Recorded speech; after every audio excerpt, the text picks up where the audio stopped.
श्री स्वामी समर्थ. श्री गुरुदेव दत्त. श्री गुरुचरित्र अध्याय 10. श्री गुरुदेव दत्त परब्रह्माने नमः.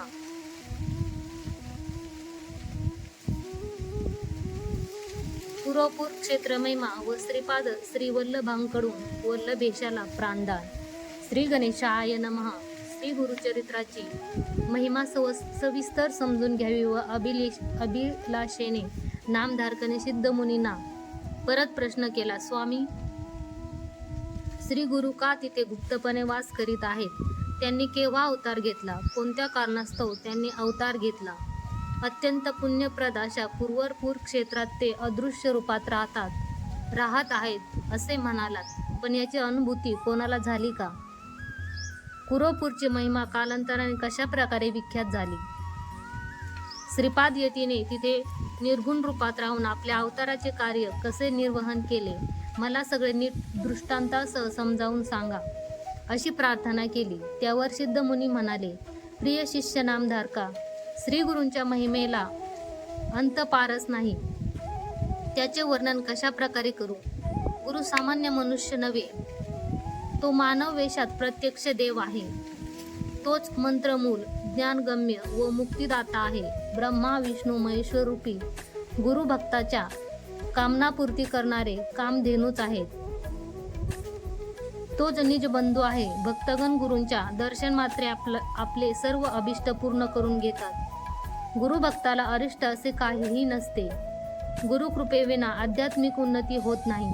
गुरुवर ठेवलेली भक्ती व विश्वास कधीही व्यर्थ होत नाही. मात्र शिष्याने गुरुवर परमनिष्ठा निष्कपट भाव ठेवावा. गुरु भक्ताला कधीही काहीच अडचण येत नाही, पण गुरु आपल्या भक्तांची परीक्षा केल्याविना काही देत नाही, अनुग्रह करीत नाही. गुरु सदैव निज भक्तांच्या व शिष्यांच्या अन्वेषणात असतात.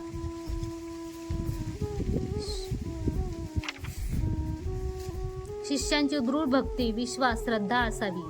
शिष्याने गुरु सहवासात असताना निष्काम कर्मे करावी. त्याने गुरु सेवेसाठी जगावे.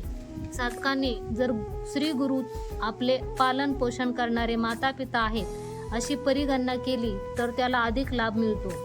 कळकळीने गुरुसेवा केली तर भक्तांची प्रगती होते. ज्या ज्या वेळी गुरुसेवेची संधी शिष्यांना मिळते त्या वेळी त्यांनी अतिउत्सुकतेने सेवा करण्यासाठी सिद्ध असावे. गुरुस्थानच हे वैकुंठ, काशी क्षेत्र, तीर्थक्षेत्र आहे अशी भावना बाळगावी. गुरुमुखांतरच परमेश्वर कार्यरत असतो. गुरुभक्त हे रक्षाकवच आहे. गुरुभक्त इहलोकात अत्युत्तम फळ बघून परलोकात सद्गती मिळवितो. गुरुच्या वास्तव्याचे स्थानच पवित्र काशी क्षेत्र होय. श्रीपाद स्वामींचे वास्तव्य करणाऱ्या कुरोपूर क्षेत्राची महिमा अपार अनुपम्य आहे. ते यथार्थपणे वर्णन करणे शक्यच नाही. सद्गुरू कुठेही कधीही कोणत्याही स्वरूपात त्याच्यावर प्रेम करणाऱ्या समोर प्रकट होऊ शकतात. केवळ श्रीपाद स्वामीच त्यांच्या अवताराचे कारण जाणतात. त्यांचे सर्व अवतार भक्तांच्या रक्षणार्थ, कल्याणार्थ असतात. श्रीपाद गुरुजी आपल्या प्रचलित अवताराचं कार्य पूर्ण झाले असे समजून कुरोपुरात गुप्त आले आणि निमित्त मात्रे पुन्हा प्रकटले. श्रीपाद स्वामींचा अवतार आजही स्थिर होऊन राहिलेला आहे. तो शाश्वत आहे. श्रीपाद श्री वल्लभ कुरोपुरात अंतर्धान पावल्यानंतर अनेक लीला त्यांनी प्रकट केल्या. निर्मळ अंतकरणाच्या भक्ताला त्यांच्या उपस्थितीची अनुभूती होते. याविषयी पुष्टी करण्यासाठी तुझ्या इच्छेप्रमाणे तुला एक दृष्टांत कथन करतो. पूर्वी एका गावात काश्यप गोत्राचा वल्लभेश नावाचा एक सद्गुण संपूर्ण निश्चिम गुरुभक्त ब्राह्मण राहत असे. व्यापारातून जो लाभ होत असे तो गुरुप्रसाद रूपाने स्वीकारून तो अतिसमाधानाने जगत असे. दरवर्षी न चुकता कुरोपुराची यात्रा करून श्रीचरणी अद्वितीय कथा तथा अन्य भावाने पूजा आराधना सेवा आणि अन्नदान करून तो परतत असे. ही प्रथा तो अव्याहतपणे पाळत होता. एकदा अशी वार्षिक यात्रा करण्यापूर्वी त्याने एक संकल्प केला. ह्या वर्षी व्यापारात जर अधिक लाभ झाला तर कुरोपुरातील सहस्र ब्राह्मणांना त्यांच्या इच्छेनुसार भोजन घालीन असा निश्चय करून तो श्रीपाद गुरूंच्या स्मरणात लीन होऊन इतस्तः भ्रमण करत असे. श्रीपाद गुरूंच्या कृपेने त्या वर्षी त्याला त्याच्या अपेक्षेपेक्षा अधिक लाभ झाला. श्री गुरूंच्या क्षेत्री आपला संकल्प सिद्धीस नेण्याची संधी आपल्याला मिळाली ह्याचा त्याला अत्यंत आनंद झाला. सत्वर गुरूंचे दर्शन घ्यावे व श्री गुरु स्थानात चतुःसहर्ष ब्राह्मणांना इच्छा भोजन देण्याचा त्याचा संकल्प पूर्ण करावा हा एकच ध्यास घेऊन तो पायी पायीच कुरवपुराकडे सारे धन घेऊन निघाला. नवलकारी गोष्ट म्हणजे याची कुणकुण चोरांना लागली. तेही यात्रेकरू असल्याचे भासवून वल्लभेशासोबत निघाले. वल्लभेश मात्र त्यांच्या गुप्त हेतूबद्दल अनभिज्ञ होता. त्यांनी आपणही कुरवपूरचे यात्रार्थी आहोत आणि दरवर्षीप्रमाणे श्रीपाद स्वामींचे दर्शन घ्यायला निघालोत असे खोटे वचन वल्लभेशाला सांगितले. वल्लभेशाने त्यांना श्रीपादरायांचे खरे भक्त समजले व त्यांच्यावर विश्वास ठेवला. सगळेच कुरवपूरच्या दिशेने यात्रा करीत करीत यात्रेच्या वेळी एका घनघोर निर्जन अरण्यात प्रवेश करते झाले. सुदीर्घ प्रयाणामुळे दमलेल्या वल्लभेश लगेच निद्राधीन झाला. ही संधी साधून चोरांनी त्याचा शिरच्छेद केला व त्याचे सारे द्रव्य घेऊन पसार झाले. त्या मरणासन्न अवस्थेत व देहभान हरपल्यावरही तो उच्च स्वरात श्रीपाद श्री वल्लभ नामाचा उच्चार करीत होता. तेवढ्यात भक्तरक्षक व आप्तबांधव श्रीपाद श्री वल्लभ सर्वांगाला भस्म लिंपून हाती त्रिशूल खटांग घेऊन त्या स्थळी प्रकटले. श्रीपादांनी त्रिशूलाने चौघापैकी तिघांचा संहार केला. जेव्हा चौथ्यावर प्रहार करणारे होते तेव्हा तो तत्काळ श्रीपाद गुरूंना शरण गेला व श्री गुरुचरणी नतमस्तक होऊन प्रार्थिले, हे देवा, मी श्रीपाद श्री गुरूंचा भक्त आहे.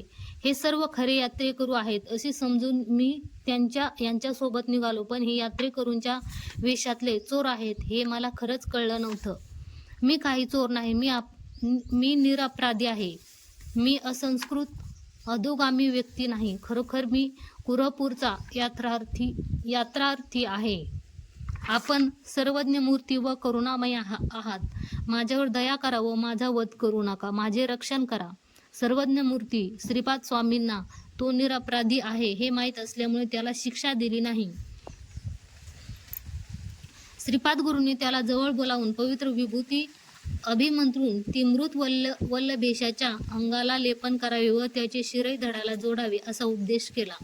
गुरु उपदेशानुसार त्याने वल्लभेशाच्या शरीराला भस्मलेपन केले.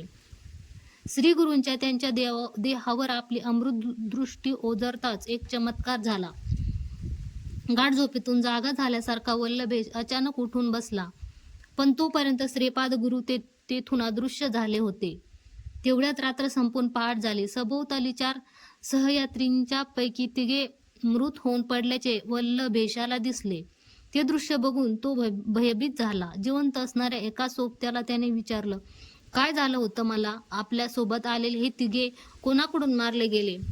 तेव्हा तो निरपराधी यात्रार्थी म्हणाला, मित्रा, आपल्यासोबत आलेले हे 3ही खरे यात्रेकरू नव्हतेच. ते यात्रार्थी असल्याचे भासून धनलोभाने आमच्या सोबत आले.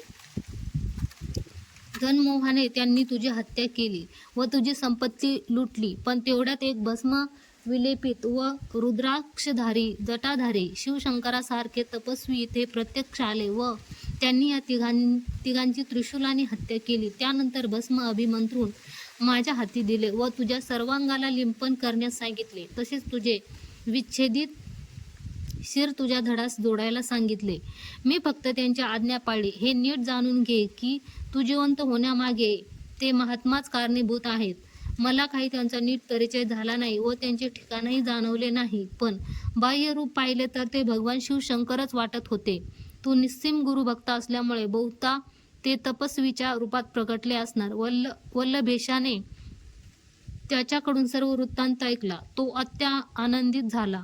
त्याचा ठाम विश्वास होता की आपले रक्षण करणारे अन्य कुणीही नसून ते महायोगी श्रीपाद श्री वल्लभ गुरुच होते. कोणा इतर योगी पुरुषाला असे करणे साध्य नव्हते. असा त्याचा विश्वास होता. परंतु आपल्याला मात्र श्रीपाद स्वामींचे दर्शन भाग्य लाभले नाही, याचे त्याला फार दुःख झाले. श्रीपाद स्वामींनी आपल्याला संपूर्ण अनुग्रह दिल्याचे व त्याच्याच आशीर्वादाने आज आपण धनवंत आयुष्यवंत झाल्याचे स्मरून अत्यंत आनंदाने त्याने श्री गुरूंचे नानाविध स्तवन केले. दत्तरूपी सद्गुरूंची कृपा वर्णातीत आहे. गुरु रक्षा कवच गुरु भक्ताचे निरंतर रक्षण करते अशी त्याची खात्री होती. आपले पुण्य फलद्रूप झाले व आपण गुरुकृपेस पात्र ठरलो असे त्याला वाटले. श्री गुरुवार असलेली त्याची श्रद्धा, विश्वास आणि भक्ती अजून वृद्धिंगत झाली. त्यानंतर श्री गुरूंची अनेकविध प्रकारे स्तवन करीत समस्त द्रव्य संपत्तीसह कुरवपुराला प्रयाण करू लागला व तिथे पोहोचला. कुरवपूर येथे त्याने श्रीपाद गुरूंच्या पादुकांचे अतिवैभवाने पूजन केले. श्रद्धा भक्तिपूर्वक त्यांची आराधना केली. सहस्रावधी ब्राह्मणांना इच्छा भोजनाची व्यवस्था केली. यथाशक्ती व योग्यतानुसार त्यांना व श्रद्धान दक्षिणा अर्पण केली आणि त्यांच्याशी योग्य सन्मानाने व उदारतेने वागला. आजही श्रीपाद श्री वल्लभ आपल्या निज भक्तांचे निर्गुण रूपात येऊन काळजी घेतात. गुरुकृपा येणाऱ्या क्लेशांपासून भक्तांचे रक्षण करते याविषयी काही संशय नाही. श्रीपाद श्री वल्लभांच्या अभूतपूर्व अलौकिक लीला भक्तजनांना जाणवत असतात व भविष्यातही लोक त्यांच्या वैभवाचा निरंतर अनुभव घेतील यात काही शंका नाही. श्रीपाद स्वामींचा हा अवतार योग संपन्न आहे. त्या कारणाने आजही असंख्य भक्त कुरवपुरात येऊन त्यांच्या पादुकांची श्रद्धा भक्तिपूर्वक पूजा करतात व आपले मनोरथ पूर्ण करून घेतात. निर्मळ अंतकरणाच्या भक्ताला गुरुकृपा अविरतपणे प्राप्त होते. सर्वव्यापी श्री गुरु कुरवपुरात वास्तव्य करून आपल्या भक्तांचे कल्याण उद्धार करण्यात निमग्न आहेत हे मात्र निसंशय सत्य आहे. म्हणूनच श्रीपाद स्वामींचे कुरवपूर क्षेत्र हे सर्वत्र प्रख्यात आहे. गुरुभक्ती ही सकल मनोरथ पूर्ण करणारी कामधेनू आहे. गुरुभक्ती कधीच व्यर्थ जात नाही. गुरु मिळणे म्हणजे सर्व काही मिळणे. आपल्या गुरुप्रती दृढ विश्वास आणि अखंड भक्ती हवी. त्यांच्यावर विश्वास ठेवणाऱ्या भक्तांना गुरु कदापि सोडत नाही. हे नामधारका, कुरवपुरात निश्चितपणे श्रीपाद स्वामींचे चिरवास्तव्य आहे. माझे वचन प्रमाण असे समजून त्यावर विश्वास ठेव. त्यांच्या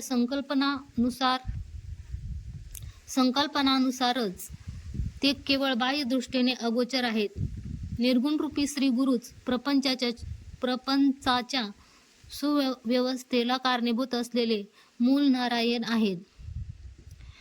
जगत कल्याणासाठी व भविष्यात श्री नरसिंह सरस्वती या नावाने अवतार धारण करण्यासाठीच कुरवपुरी श्रीपाद श्री वल्लभ अदृश्य रूपाने वास करून लोकोद्धार करीत आहेत हे या घटनेने सिद्ध होते. म्हणूनच आपले आत्मकल्याण व्हावे असे वाटत असेल तर प्रत्येकाने गुरुवर पूर्ण श्रद्धा, भक्ती व विश्वास ठेवावा आणि सदोदित गुरुनाम स्मरण करत राहावे.